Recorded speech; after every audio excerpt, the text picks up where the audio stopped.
నడిచినా కూర్చున్నా మోకాళ్ళ నొప్పులు వస్తున్నాయా? ప్రాణ పెయిన్ క్లినిక్ లో అధునాతన చికిత్సతో మోకాళ్ళ నొప్పులు తగ్గించుకోండి. హాయ్ హలో నమస్తే వెల్కమ్ టు మనం టీవీ. నేను దుర్గా. తాజాగా గుంటూరు ఎంపీ గల్లా జయదేవ్ గారు రాజకీయాల నుంచి తప్పుకుంటున్నట్లుగా చెప్తున్నారు. అయితే దీని వెనుక ఉన్న కారణాలేంటి, ఎందుకు ఆయన పాలిటిక్స్ నుంచి రిటైర్మెంట్ ప్రకటించడం జరిగింది అనే వివరాలు వివరించడానికి మనతో ఉన్నారు ప్రముఖ అనలిస్ట్ అప్సన్ రాజేష్ గారు. ఇప్పుడు ఆయన అడిగి వివరాలు తెలుసుకుందాం. నమస్తే సార్. సార్ చెప్పండి, గల్లా జయదేవ్ గారు అయితే పొలిటికల్ రిటైర్మెంట్ తీసుకుంటానంటే ప్రకటించేశారు. 2024 ఎలక్షన్స్ లో పోటీ చేయనని కన్ఫర్మ్ చేసేశారు. ఎందుకు సార్? ఆయన ఆల్రెడీ 2 సార్లు సిట్టింగ్ ఎంపీ, ఇప్పుడు సిట్టింగ్ ఎంపీ ఉన్నారు, 2 సార్లు గెలిచారు గుంటూరు నుంచి. కానీ ఎందుకు ప్రకటించినట్టు? దీని వెనుక కారణాలు ఏమై ఉంటాయి? సహజంగా రాజకీయాల్లో ఉన్న వాళ్ళకి పదవి లాలస ఉంటుంది. అంటే వాళ్ళ శరీరం వాళ్ళకి సహకరించుకున్నా, శక్తి సామర్థ్యాలు ఉడికిపోతున్నా, వయసు మీద పడుతున్నా, వాళ్ళ గత ఎనర్జీ లెవెల్స్ ఎగ్జాస్ట్ అయిపోతున్నా కూడా ఆ పదవిని పట్టుకొని వేలాడాలని చెప్పని సహజంగా ఏ రాజకీయ నాయకుడైనా కోరుకుంటాడు తప్ప, స్వచ్ఛందంగా నేను ఇన్నాళ్ళు పదవిని అనుభవించా, ఇంకా చాలు, నెక్స్ట్ కొత్త తరం నాయకులకి అవకాశం కల్పిద్దాము అని చెప్పని రాజకీయాల నుంచి స్వచ్ఛందంగా రిటైర్మెంట్ తీసుకున్నవాడు చాలా కొద్దిమంది ఉంటారు.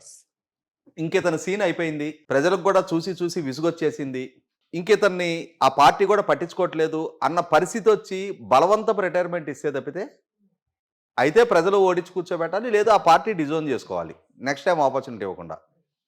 అటువంటి పరిస్థితి ఏదైనా ఎదురైతే తప్ప రాజకీయాల నుంచి నిష్క్రమించడానికి సహజంగా రాజకీయాల్లో ఎన్నికల్లో కొనసాగుతున్న నాయకులు సహజంగా సిద్ధపడరు. గతంలో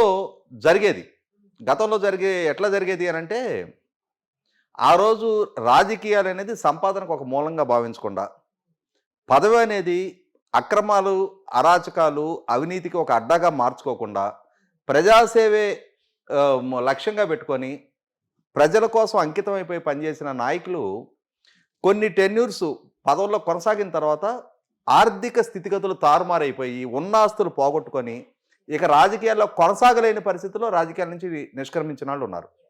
వాళ్ళు ప్రజా జీవితంలో ఆదర్శంగా బతికిన మొదటి తరం నాయకులు. తర్వాత చాలామందిని చూసాం.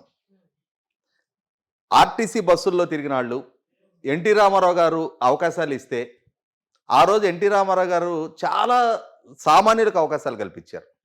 చదువుకున్న వాళ్ళు, ఉన్నత విద్యావంతులు, సమాజం పట్ల బాధ్యత కలిగిన వాళ్ళు, రాజకీయ వారసత్వాల, కోటీశ్వర్ల, కాంట్రాక్టర్ల, పారిశ్రామికతలు అనేది పరిగణలోకి తీసుకోవాలా. వీళ్ళు క్లీన్ ఇమేజ్ ఉండి, సోషల్ కాన్షియస్నెస్ ఉండి, ప్రజలకు అంకితమై పనిచేయగలరు అని చెప్పని ఆయన భావించిన వాళ్ళందరికీ టికెట్లు ఇచ్చేశారు. ఆ ఇమేజ్లో చాలామంది కొత్త తరం నాయకులు చట్టసభలకు ఎన్నికయ్యారు. వాళ్ళు సుదీర్ఘకాలం చట్టసభలకు ఎన్నికవుతానే వాళ్ళని వాళ్ళు స్థిరపరచుకున్నారు. అటువంటి వాళ్ళు కూడా చాలామంది వాళ్ళ వయసు మళ్ళినా సరే స్వచ్ఛందంగా రిటైర్మెంట్ తీసుకోవడానికి సిద్ధపడట్లా. ఇటువంటి సందర్భంలో గల్లా జయదేవ్ గారు వయసా, ఆయన స్టిల్ యంగ్, హైలీ క్వాలిఫైడ్, చాలా పొటెన్షియల్ స్పీకర్, పార్లమెంటేరియన్గా ఇటువంటి పార్లమెంటు సభ్యుడు కదా మనకి గర్వకారణం అని చెప్పుకోదగ్గ ప్రదర్శన పార్లమెంట్లో ఆయనది కనపరుస్తూ ఉంది. ఆయన ఆ ప్రదర్శన చేస్తున్నారు పార్లమెంట్లో. తనని ఎన్నిక చేసుకున్న ప్రజలు మా సభ్యుడు ఈయన అని చెప్పని సగర్వంగా ఫీల్ అయ్యే స్థాయిలో రాజీ లేని పోరాట పట్టిమ పార్లమెంట్లో ప్రదర్శించున్నారు. ఇటువంటి వ్యక్తిని కదా మేము ఎంపిక చేసి పార్లమెంట్కి పంపించింది అని చెప్పని ఆయన ఎంపిక చేసిన పార్టీ కూడా గర్వపడే స్థాయిలో ఆయన పనితీరు ఉంది. అయినా సరే ఇవాళ రాజకీయాల నుంచి బలవంతాన విరామం ప్రకటించారు ఆయన. ఎందుకు సార్? అంటే ఎవరిదైనా వెనక బలవంతం ఉంది? చెప్తాను నేను. మీరు అన్నట్టు సక్సెస్ ఉంది చాలా, సో ఏమీ ఓడిపోలేదు, 2 సార్లు ఎంపీగా చేస్తున్నారు ఆల్రెడీ. ఇప్పుడు అన్నిటికన్నా ముఖ్యంగా పోనీ ఆయన మీదైనా అవినీతి ఆరోపణలు, ఆయన ఏదైనా పైరవీలకు పాల్పడ్డారు, ఎక్కడైనా ఎవరి దగ్గరికైనా వెళ్ళి నాకు ఈ కాంట్రాక్ట్లు ఇవ్వండి, నాకు ఈ పర్మిట్లు ఇవ్వండి అని చెప్పని లాబింగ్లు చేసుకున్నారు అని చెప్పని ఆరోపణలు లేవు. తనకున్న అధికారాన్ని అడ్డు పెట్టుకొని ఈరోజు చాలామంది నాయకులను చూస్తున్నాం మనం. ఆక్రమణలకి, అక్రమ మైనింగులకి, అరాచకాలకి, దౌర్జన్యాలకు పాల్పడుతున్న నాయకులను చాలామందిని చూస్తున్నాం. ఇటువంటి ఆరోపణలకి ఎక్కడ ఆస్కారం లేదు. అయినా సరే ఈరోజు ఆయన రాజకీయాల నుంచి నిష్క్రమించాల్సిన పరిస్థితులు సృష్టించబడ్డాయి. ఇక్కడ ఎందుకు? ఆయన చేసిన నేరం ఏంటయ్యా అంటే, 2014లో మొట్టమొదటి సంవత్సరం ఆయన ఎంపీగా ఎన్నికైన సందర్భంగా విభజన జరిగిన రాష్ట్రం, రాజధాని లేని రాష్ట్రం, లోటు బడ్జెట్తో ఏర్పడ్డ రాష్ట్రం, గ్రామీణ నేపథ్యం ఉన్న రాష్ట్రం, పారిశ్రామికీకరణ పెద్దగా లేని రాష్ట్రం, విద్యా వైద్యం ఉపాధికి పక్క రాష్ట్రాల మీద ఆధారపడుతున్న రాష్ట్రం. ఇటువంటి రాష్ట్రాన్ని ఒక సర్వతోముఖ అభివృద్ధి దిశగా అడుగులు వేయించాలి అని అంటే, ఒక సమగ్రమైన రాజధాని నిర్మాణం జరగాలి అని అంటే, విభజన చట్టంలో కేంద్ర ప్రభుత్వం రాష్ట్రానికి ఇచ్చిన వెసులుబాట్లు సక్రమంగా సకాలంలో అవి సాధించుకున్నప్పుడు మాత్రమే సాధ్యం. కాబట్టి వాటి కోసం అలుపెరగిన పోరాటం చేశారు ఆయన. ఆ పోరాటం చేసే ప్రాసెస్లో కేంద్ర ప్రభుత్వం రాష్ట్ర ప్రభుత్వాన్ని అంటే రాష్ట్రాన్ని కొంత వివక్షకు గురి చేసిందనేది వాస్తవం. విభజన చట్ట అంశాలని తుంగలో తొక్కారనేది వాస్తవం. సహాయ నిరాకరణ చేశారనేది వాస్తవం. వాగ్దాన ఉల్లంఘన జరిగిందనేది వాస్తవం. ఇటువంటి నేపథ్యంలోనే అలయన్స్ పార్ట్నర్గా కొనసాగుతున్న తెలుగుదేశం పార్టీకి, ఎన్డీఏలో ఉన్న పాలకపక్షం భారతీయ జనతా పార్టీకి మధ్య ఆ ఘర్షణపూరిత వాతావరణం చెలరేగిందనేది వాస్తవం. ఇటువంటి సందర్భంలో తెలుగుదేశం పార్టీ పార్లమెంటరీ పార్టీ పార్లమెంట్లో వీరోచిత పోరాటం చేశారు. ఆ పోరాటం చేసిన ప్రాసెస్లోనే ఆ రోజు తెలుగుదేశం ఎంపీగా కేంద్ర ప్రభుత్వాన్ని అవకాశం దొరికిన ప్రతి సందర్భంలో కూడా రాష్ట్రానికి పెండింగ్ ఉన్న అంశాలని పదే పదే ప్రస్తావిస్తూ అలుపెరగని పోరాటం చేస్తా సూటిగా నిర్మోహమాటంగా కేంద్ర ప్రభుత్వాన్ని కడిగి పారేసేవాళ్ళు జయదేవ్ గారు. ఇక్కడ ఆ రోజు తెలుగుదేశం పార్టీ ఒక అవిశ్వాస తీర్మానం పెట్టడం జరిగింది. ఆ అవిశ్వాస తీర్మానం పెట్టిన సందర్భంగా చేసిన ప్రసంగంలో గల్లా జయదేవ్ గారి ప్రసంగం కొన్ని సెంటెన్స్లు చరిత్రలో నిలబడిపోయే సెంటెన్సెస్ అవి. Mister prime minister and mister finance minister, you can fool some people for some time, but you cannot fool all the people for all the time. People of AP are no fools. ఈ పదాలు ప్రధానమంత్రి నరేంద్ర మోడీ గారి అహం దెబ్బతీసినాయి. ఎందుకంటే ఇక్కడ గల్లా జయదేవ్ గారి నేపథ్యం ఏంటి?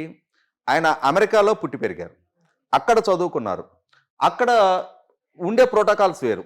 అక్కడ మిస్టర్ ప్రెసిడెంట్ అని సంబోధిస్తారు. మన దగ్గర హిపోక్రసీ, భజన బృందాలు, అతి వినయం. గల్లా జయదేవ్ గారు అతి వినయం ప్రదర్శించడానికి ఆయన దగ్గర ఏం దూరత లక్షణాలు లేవు. కాబట్టి ఆయన సూటిగా మిస్టర్ ప్రైమ్ మినిస్టర్ అని చెప్పని సంబోధించారు. దాన్ని జీర్ణించుకోలేకపోయారు. ఆ జీర్ణించుకోలేని నేపథ్యంలోనే గల్లా జయదేవ్ గారు టార్గెటెడ్గా మారారు. టార్గెటెడ్గా మారితే ఏం జరుగుతుంది సహజంగా? అయితే ఆయన ఏదైనా అక్రమాలకు పాల్పడి ఉంటే, అరాచకాలకు పాల్పడి ఉంటే, అవినీతి నేపథ్యం ఉంటే విచారణా సంస్థల ద్వారా లొంగ తీసుకునే ప్రయత్నం చేయాలి. మహిళలైతే వాళ్ళ సాఫ్ట్ టార్గెట్ ఏంటి? వాళ్ళ వ్యక్తిత్వ హననానికి పాల్పడే ప్రచారాలు చేయటం, అటువంటి వాటిని చేయడం ద్వారా వాళ్ళని డిమోరలైజ్ చేయగలుగుతారు. గల్లా జయదేవ్ గారు లాంటి వ్యక్తికి ఉన్న బలహీనత ఏంటి అంటే ఆయన పారిశ్రామికవేత్త అయి ఉండటం, వేల మందికి ఉపాధి కల్పిస్తున్న పారిశ్రామికవేత్త, క్లీన్ ఇమేజ్ ఉన్న పరిశ్రమ నడుపుతూ ఉన్నారు. ఆయన ట్రాక్ రికార్డులో ఎక్కడ ఉల్లంఘనకు పాల్పడే నేపథ్యం లేదు. అయినా సరే ఇబ్బంది పెట్టే ప్రయత్నం రాష్ట్ర ప్రభుత్వం ద్వారా, కేంద్ర ప్రభుత్వం ద్వారా నిరంతరం వేధింపులకు గురి చేస్తూ వచ్చారు. ఆ వేధింపులకు గురి చేస్తూ వచ్చిన పర్యవసానం పొల్యూషన్ కంట్రోల్ బోర్డు ద్వారా, ఎన్ఫోర్స్మెంట్ డైరెక్టరేట్ ద్వారా వేధింపులకి విచారణల పేరిట పరిశ్రమను మూసివేయించడానికి కూడా ప్రయత్నం చేశారు. సో కేంద్ర ప్రభుత్వము, రాష్ట్ర ప్రభుత్వం 15,000 మందికి డైరెక్ట్ ఎంప్లాయ్మెంట్, 50,000 మందికి ఇండైరెక్ట్ ఎంప్లాయ్మెంట్ క్రియేట్ చేస్తున్న పరిశ్రమని. అసలు ఆ పరిశ్రమ నేపథ్యం కూడా ఏంటి? గల్లా రామచంద్ర నాయుడు గారు, గల్లా జయదేవ్ గారి తండ్రి గారు, వారు అమెరికాలో చాలా ఉన్నతంగా స్థిరపడిపోయారు. ఎన్టీ రామారావు గారు ముఖ్యమంత్రిగా అమెరికా పర్యటన చేసిన సందర్భంగా మీరు గ్రామీణ ప్రాంతాల నుంచి వచ్చి వాళ్ళు అమెరికాలో ఉన్నత స్థానాల్లో స్థిరపడ్డారు, మీరు తిరిగి మీ ప్రాంతాలకు కూడా ఏదైనా మేలు చేసే దిశగా ఆలోచన చేయండి, మీరు ఆంధ్రప్రదేశ్లో పెట్టుబడి పెట్టండి, మీ స్థాయిలో ఇంకొక 10 మంది పెరగడానికి ఆస్కారం కల్పించండి అని చెప్పని ఎన్టీ రామారావు గారు ఇచ్చిన పిలుపుకి స్పందించి రామచంద్ర నాయుడు గారు అమెరికా నుంచి ఇండియాకి తిరిగి వచ్చి చిత్తూరు జిల్లాలో తన గ్రామానికి సమీపంలో కరకంబాడి అని చెప్పనే ఒక గ్రామీణ ప్రాంతంలో ఈ అమరరాజా సంస్థను ఏర్పాటు చేసి ఇవాళ రాష్ట్రానికి, దేశానికి తలమానికంగా ఆ పరిశ్రమను తీర్చిదిద్దారు. 2,500 కోట్ల రూపాయలు రాష్ట్ర ప్రభుత్వానికి ప్రతి సంవత్సరం పన్నుల రూపంలో చెల్లిస్తున్న ఆంధ్రప్రదేశ్ రాష్ట్రంలోనే అతి పెద్ద పన్ను చెల్లింపుదారు సంస్థ అది. అటువంటి సంస్థని ఏ రాష్ట్ర ప్రభుత్వం అయినా కాపాడుకుంటుంది. 50,000 మందికి ఉపాధి కల్పిస్తున్న పరిశ్రమని ఏ రాష్ట్ర ప్రభుత్వం అయినా వాళ్ళకి అండగా నిలబడే ప్రయత్నం చేస్తుంది. కానీ జగన్మోహన్ రెడ్డి గారి ప్రభుత్వం ఆ పరిశ్రమను మూసేయించడానికి ప్రయత్నం చేసింది.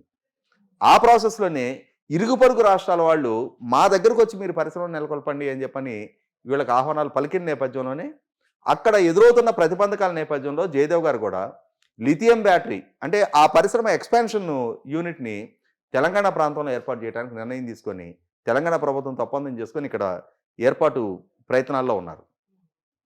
ఇటువంటి నేపథ్యంలో టార్గెటెడ్గా ప్రభుత్వాలు తన పరిశ్రమని ఇబ్బందుల పాలు చేస్తున్న నేపథ్యంలో తను అంతకుముందు రామచంద్ర నాయుడు గారు పరిశ్రమ నిర్వహణ బాధ్యత చూసుకునేవాళ్ళు. ఈ మధ్య ఆయన రిటైర్ అయ్యి జయదేవ్ గారికి పూర్తిస్థాయి బాధ్యతలు అప్పచెప్పడం జరిగింది. ఇటు పార్లమెంటు సభ్యుడిగా అటు పరిశ్రమ నిర్వహణకి రెంటిని ఆయన టైం బ్యాలెన్స్ చేయలేకపోతున్నారు. అదే సందర్భంలో ప్రభుత్వాల వైపు నుంచి వేధింపులకు గురవుతూ ఉన్నాయి.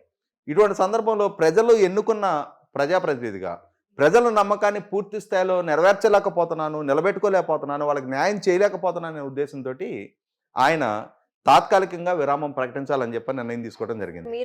మీరంటున్నారు కేంద్ర రాష్ట్ర ప్రభుత్వాలు టార్గెట్ చేశాయి, సో ఆయనకు టైం కూడా ఉండట్లేదు కాబట్టి రిటైర్మెంట్ ఇచ్చారు అని. కానీ ఇంకొక వాదన ఏంటంటే ఆల్రెడీ కేశినేని నాని గారు టీడీపీ నుంచి వెళ్ళడం జరిగింది. ప్రస్తుతం ఈయన కూడా రాజకీయాల నుంచి రిటైర్మెంట్ ప్రకటిస్తున్నారు. ఎందుకు వీళ్ళు ఓడిపోతామనే భయమా అనే ఒక విమర్శ వినిపిస్తోంది మనకి.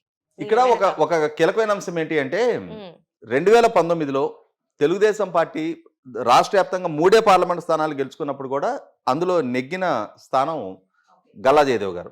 ఇప్పుడు 2019 నాటికన్నా తెలుగుదేశం పనితీరు చాలా అద్భుతంగా మెరుగుపడింది అనేది వాస్తవం. 2019 నాటి ఉన్నటి సానుకూల వాతావరణం జగన్మోహన్ రెడ్డి గారికి లేదు అనేది వాస్తవం. ఇటువంటి నేపథ్యంలో గుంటూరు స్థానంలో గల్లా జయదేవ్ గారు ఓడిపోతారని చెప్పని ఆయన రాజకీయాల నుంచి విరామం ప్రకటించలా. కాబట్టి ఎదురైన పరిస్థితులు పరిణామాలు అందరికీ తెలుసు. ప్రభుత్వాలు వేధింపులు గురి చేసిన సంగతి తెలుసు. వేల కోట్ల రూపాయల నష్టం కలిగించే ప్రయత్నం చేసింది తెలుసు. ఆయన ఎప్పుడైతే కేంద్ర ప్రభుత్వాన్ని రాష్ట్ర ప్రభుత్వ ప్రయోజనాల కోసం తనని ఎంపిక చేసుకున్న ప్రజల మేలు కోసం కేంద్ర ప్రభుత్వాన్ని సూటిగా స్పష్టంగా ప్రశ్నించారో ఆ వెనువంటనే రైల్వేకి ఆయన కంపెనీ నుంచి ఉన్న సప్లై కాంట్రాక్టులు కూడా రద్దు చేయడం జరిగింది. 100 కోట్ల రూపాయలు వ్యాపార పరంగా నష్టం కలిగించే ప్రయత్నాలు ప్రభుత్వ వైపు నుంచి సహాయ నిరాకరణ చేశారు, వేధింపులకు గురి చేస్తూ వచ్చారు. ఇటువంటి నేపథ్యంలో ఖచ్చితంగా వాళ్ళు పెంచి పోషించుకున్న పరిశ్రమ, వేల మందికి ఉపాధి కల్పిస్తున్న పరిశ్రమ, వాటిని కాపాడుకొని తీరాల్సిన అవసరం ఉంటుంది. అదే సందర్భంలో ఇవాళ ప్రజానాయకుడిగా ప్రజల చేత ఎంపిక కాబడిన ప్రజాప్రతినిధిగా న్యాయం చేయలేకుండా ఉండే పక్షంలో రాజకీయాల నుంచి దూరం జరిగినా పర్లేదు, కానీ పదవిలో ఉన్నప్పుడు పూర్తిస్థాయి న్యాయం చేయాలి, రాజీ లేని ధోరణి ప్రదర్శించాలి, రాష్ట్రం కోసం ప్రజల కోసం కట్టుబడి పనిచేయాల్సిన అవసరం ఉంటుంది అని చెప్పని బలంగా నమ్మిన నాయకుడు ఆయన. అన్నిటికన్నా ముఖ్యంగా ఇందాక నేను ప్రస్తావించినట్టుగానే ఆయన మీద అవినీతి మార్కలు లేవు, ఆరోపణలు లేవు. ఇటువంటి నేపథ్యంలో ఒక క్లీన్ ఇమేజ్ తోటి ఉండే నాయకులు రాజకీయాల్లో కొనసాగాలి అనుకునేటప్పుడు ఇటువంటి బ్యాక్లాగ్స్ ఉండకూడదు. ఆయనకు ఉన్నాయి. ఇటువంటి నేపథ్యంలో ఖచ్చితంగా కొంత నాకు టైం కావాలి. ఆయన నిన్న స్పష్టం చేయడం జరిగింది, మా నాన్నగారు రిటైర్ అయ్యారు, నా పిల్లలు చిన్నపిల్లలు, ఇంకా పూర్తి స్థాయిలో సక్సెసర్స్గా ఈ యాజమాన్య బాధ్యతలు చూడగలిగే అంతటి అనుభవం పరిజ్ఞానం వాళ్ళకి రాలేదు. ఇటువంటి సందర్భంలో నేనే టైం కేటాయించాల్సిన అవసరం ఉంది.